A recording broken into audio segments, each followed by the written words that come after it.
Hello everyone, मैं आशीष तिवारी।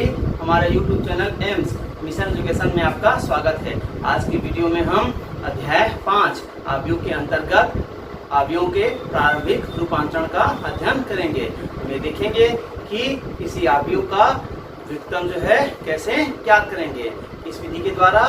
तो प्रारंभिक रूपांतरण विधि के द्वारा हम किसी आव्यूह का व्युत्क्रम जो है ज्ञात करेंगे।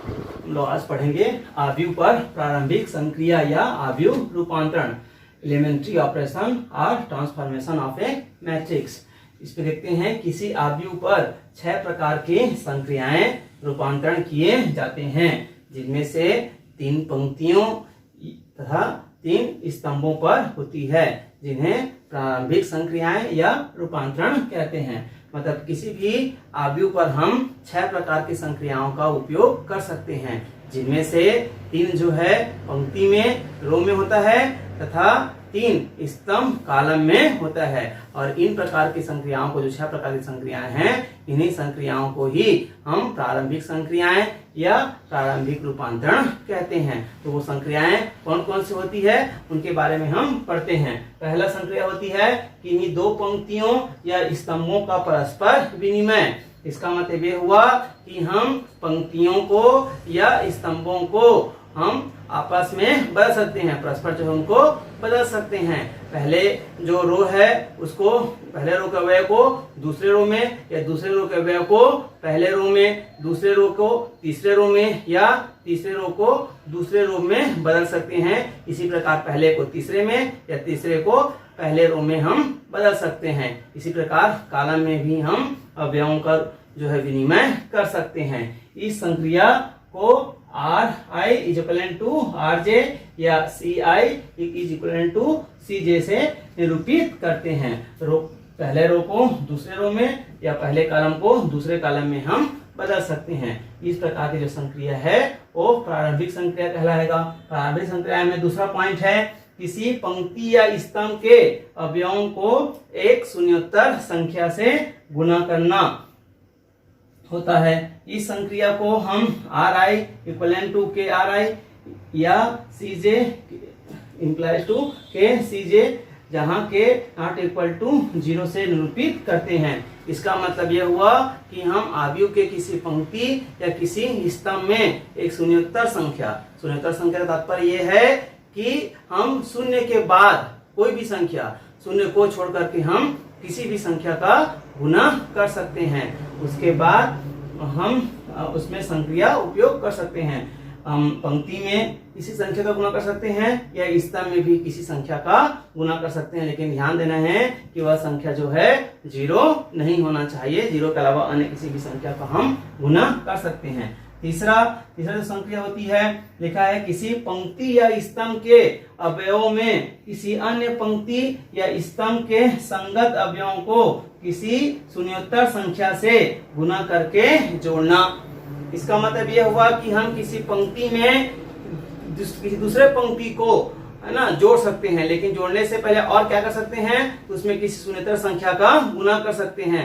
जैसे पहले जो रो रहेगा, पहले रो में हम संक्रिया लगाएंगे। क्या संक्रिया लगा सकते हैं कि पहले रो में हम पहले रो को, और जैसे दूसरे रो है तो दूसरे रो में किसी शून्योत्तर संख्या जैसे 5 का हम गुणा कर दें, और पहले जो रो है और दूसरे रो को हम आपस में जोड़ दें। और ये संक्रिया किसमें लगेगा, जैसे पहले रो में लगा सकते हैं या दूसरे रो में भी लगा सकते हैं। इसी प्रकार हम कॉलम में भी पहले कॉलम में दूसरे कॉलम को जोड़ सकते हैं, और दूसरे कॉलम में किसी शून्योत्तर संख्या का 3 का जैसे गुणा कर दें और उसमें जोड़ दें। पहले कॉलम में दूसरे कॉलम को जोड़ दें। मतलब इसको हम ऐसे लिख सकते हैं, जैसे हम संक्रिया R1 में एक संक्रिया लगाएं कि पहले हम जो है R1 था उसको लिख लिए, अब हम दूसरा जो रो है उसमें 3 का गुणा कर दिए, दोनों को जोड़ दिए, और हमारा ये संक्रिया इस प्रकार हो जाएगा। R1 जो है R1 में संक्रिया लगा रहे हैं R1 प्लस 3R2, कॉलम में लगा रहे हैं जैसे C2 में हम संक्रिया लगा दिए C2 प्लस 4C3, ऐसे करके ये हम तीसरे कॉलम में हम किसी शून्योत्तर संख्या का क्या कर दिए, गुणा कर दिए। इन सभी संक्रियाओं का मेन उद्देश्य होता है हमें जो अवयव है उसको शून्य करना। आगे हम लोग पढ़ेंगे व्युत्क्रमणी आव्यूह इन्वर्टिबल मैट्रिक्स। यदि ए कोटि n का वर्ग आव्यूह है और यदि एक अन्य वर्ग आव्यूह b का अस्तित्व इस प्रकार है कि A B is equal to B A is equal to I, तो b को a का व्युत्क्रम कहते हैं तथा a से a इन्वर्स से निरूपित करते हैं। तब इस स्थिति में आव्यूह a व्युत्क्रमणी आव्यूह कहलाता है। इसका मतलब यह हुआ कि हमारे पास a का वर्ग आव्यूह है जिसकी कोटि कितना है, n है। हमको ध्यान देना है कि वर्ग आव्यूह अर्थात उसमें पंक्तियों और स्तंभों की संख्या समान होती है। कोटि m मतलब 2 कोटि का हो सकता है या तृतीय कोटि का भी हो सकता है। उसमें पंक्तियों की संख्या, स्तंभों संख्या 2 या 3 भी हो सकता है। इस प्रकार का आव्यूह को हम वर्ग आव्यूह कहते हैं। तो हमारे पास एक वर्ग आव्यूह है a और उस वर्ग आव्यूह a का एक दूसरे वर्ग आव्यूह b से गुना करते हैं, अर्थात हम a और आव्यूह b जो है गुना करते हैं तो हमको इकाई आव्यूह मिलता है।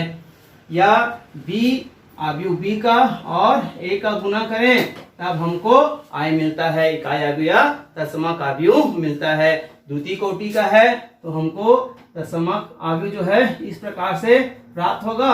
यदि आव्यूह a जो है तृतीय कोटि का है तो हमको तत्समक आव्यूह जो है i वो इस प्रकार से प्राप्त होगा। तब हम b को a का व्युत्क्रम कहते हैं और इसको a इन्वर्स से निरूपित करते हैं। तब अगर ऐसा कंडीशन आ गया आव्यूह a का गुना जो है हम दूसरे आव्यूह b से कर दिए और हमको तत्समक आव्यूह प्राप्त हो गया, तब हम जो आव्यूह a है उसको व्युत्क्रमणी आव्यूह कहते हैं या व्युत्क्रमणी आव्यूह जो a है वो व्युत्क्रमणी कहलाता है।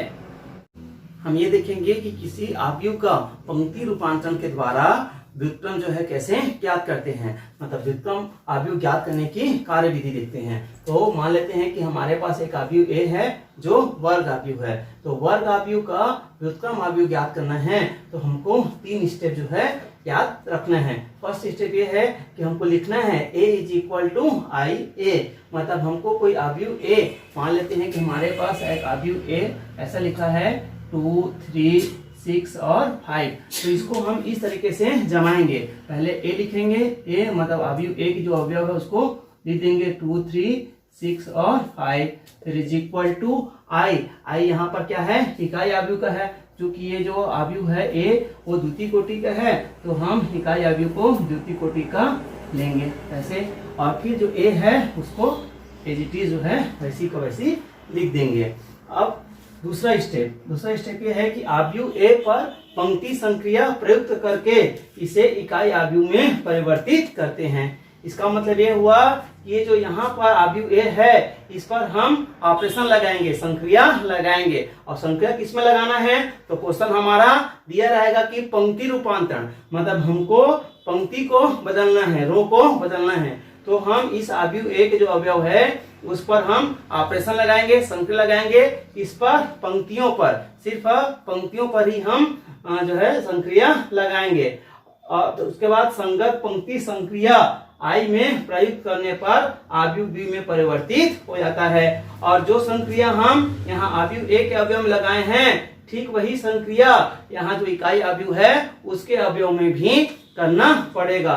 और उस संक्रिया का मुख्य उद्देश्य हमारा ये रहेगा कि जो आव्यूह A है उसके जो अवयव हैं ये जो लेफ्ट साइड वाला उसमें हमको लास्ट में ये मिले, इकाई आव्यूह मिले 1, 0, 1 इस टाइप का मिले। यहाँ पर हमारा मान लिया हम इसको हल करते हैं तो हमारा ऐसा आ गया 2, 6, 8, 5 आ गया इंटू a। मतलब हमको संक्रिया लगाने का मेन उद्देश्य रहेगा कि हमको 0, 0 लाना, हमारा टारगेट रहेगा कि हम 0 जो है लाएं। और ये इस साइड जो लेफ्ट साइड वाला है वो हमको इकाई आव्यूह जो है प्राप्त हो।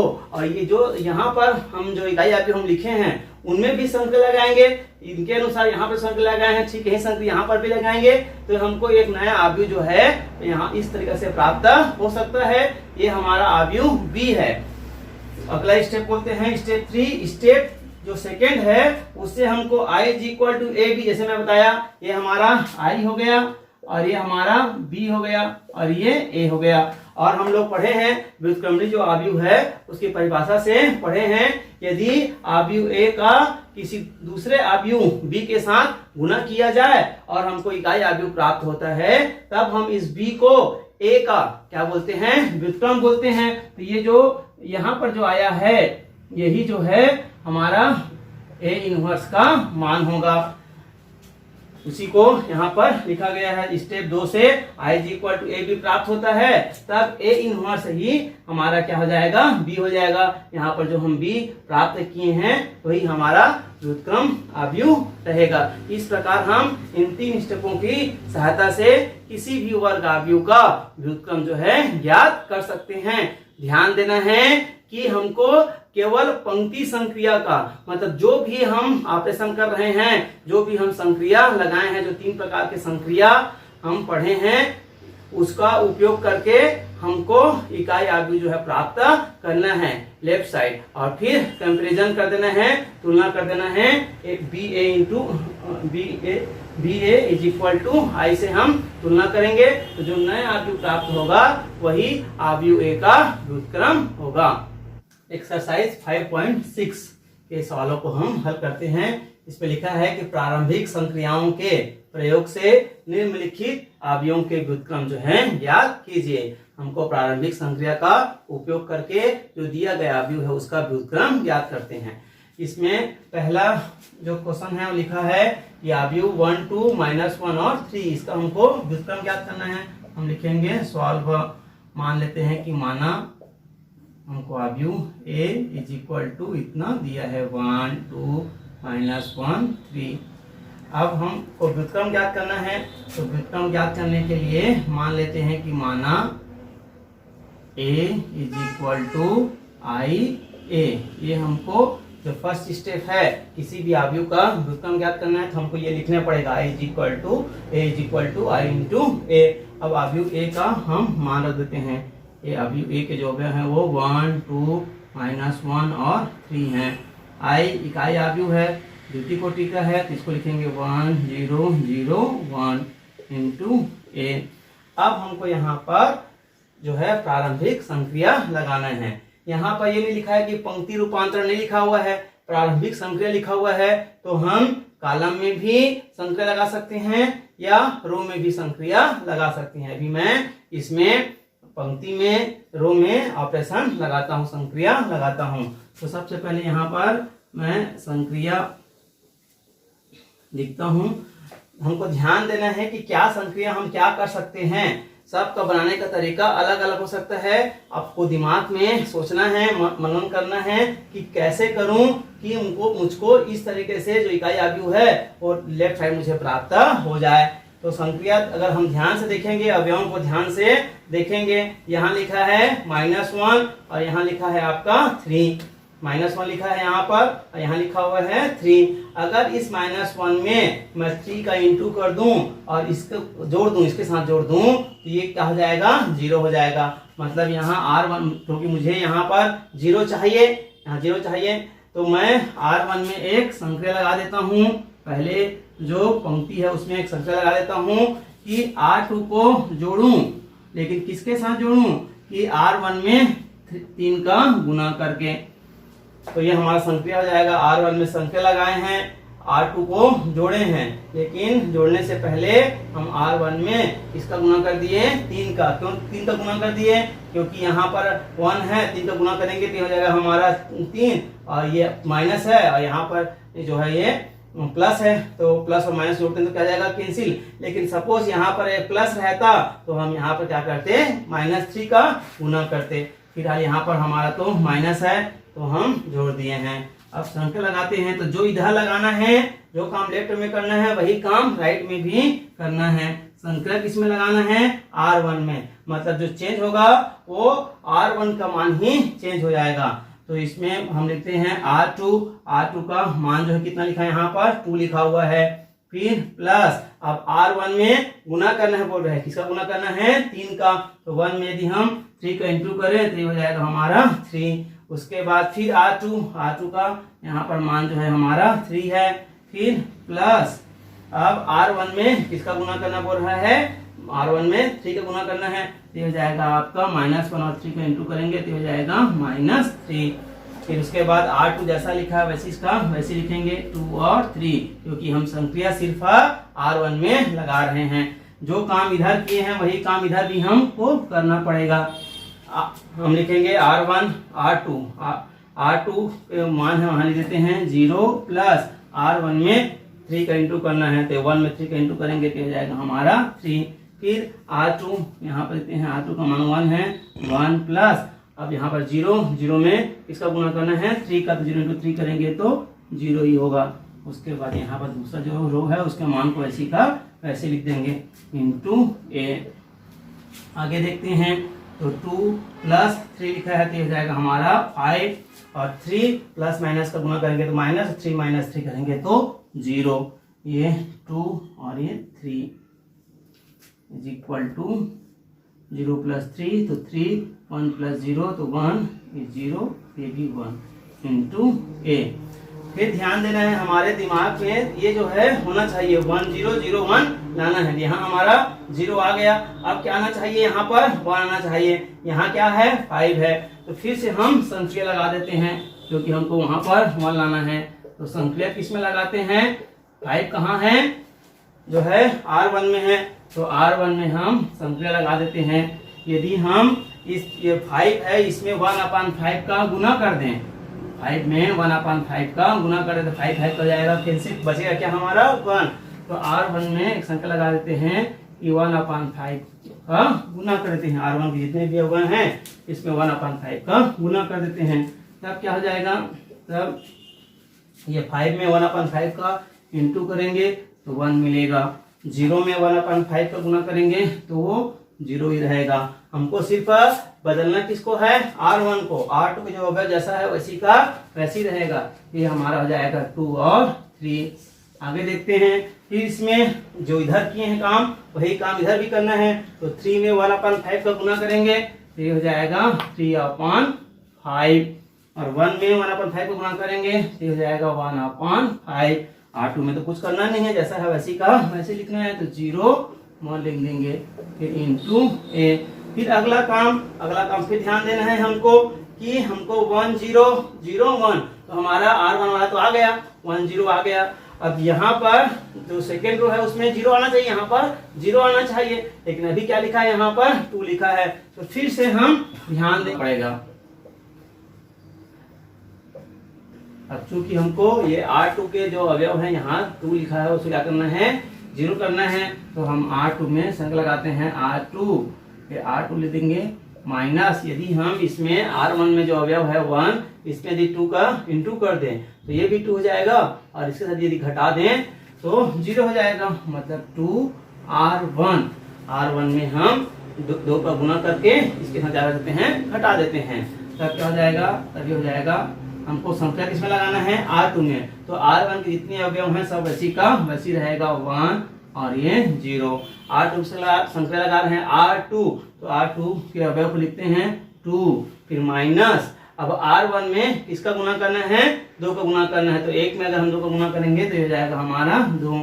फिर R2 के यहाँ पर लिखा है 3 माइनस R1 में 2 को गुना करना है, यहाँ पर लिखा हमारा 0 में 2 को गुना करेंगे तो 0 ही रहेगा। आगे हो जाएगा, इसमें भी जो काम इधर किए काम इधर भी करना है, तो 3/5 R1 तो ऐसी का वैसी रहेगा 1/5। फिर R2 माइनस 2R1, ये R2 यहाँ पर लिखा है 0 माइनस R1 में 2 का क्या करना है, गुना करना है, तो 3/2 में हम 2 गुना करेंगे तो ये हो जाएगा 6/5।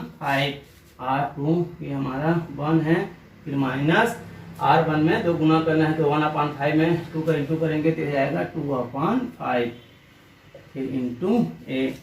आगे ये 1 0 0 3 माइनस 0 तो हो जाएगा हमारा 3 इज इक्वल टू 3/5 1/5, 0 माइनस 6/5 तो 6/5 हो जाएगा, और फिर 1 माइनस 2/5 करेंगे तो घटा देंगे तो हो जाएगा 3/5 इंटू A। अब फिर ध्यान देना है, ये हमको इकाई आगे इधर आना चाहिए लेफ्ट साइड, यहाँ 1 0 1 0 आ गया है, 0 0 आ गया। अब यहाँ 1 आना चाहिए, लेकिन यहाँ क्या लिखा हुआ है 3 लिखा है, तो ये 3 को हटा करके हमको 1 लाना है, तो ऐसे नहीं हटा सकते हैं। फिर से इसमें हमको गणितीय संक्रिया उपयोग करना पड़ेगा। तो फिर से हम यहाँ पर संक्रिया लगाते हैं। R3 किस में है, सॉरी 3 किस में है, तो R2 में है। तो R2 में एक संक्रिया लगाते हैं। इस 3 को हटा करके हमको 1 लाना है, तो 3 में यदि हम 1/3 का इंटू कर दे तो 3 का जाएगा कैंसिल, 1 में जाएगा। मतलब हम R2 में 1/3 का इंटू कर देते हैं। तब जो है देखते हैं आगे क्या होता है। तो R2 में संख्या लगाना है, तो R1 जैसा है वैसे वैसे रहेगा 1 0। यहाँ 0 में 1/3 का इंटू करना है, तो वही हो जाएगा 0 जाएगा। अब 3 में 1/3 का गुना करेंगे तो 1 हो जाएगा। फिर इज इक्वल टू ये R1 वैसे रहेगा 3/5 1/5। इसमें इंटू करना है हमको R2 में, इसका गुना करना है 1/3 का, तो -6/5 में 1/3 का इंटू कर देते हैं, तो कैंसिल हो जाएगा। 3 1 3 3 2 6, ये हो जाएगा हमारा -2/5। यहाँ पर 3/5 में फिर 1/3 का इंटू करते हैं, 3 3 कैंसिल, क्या बच जाएगा 1/5 इंटू a।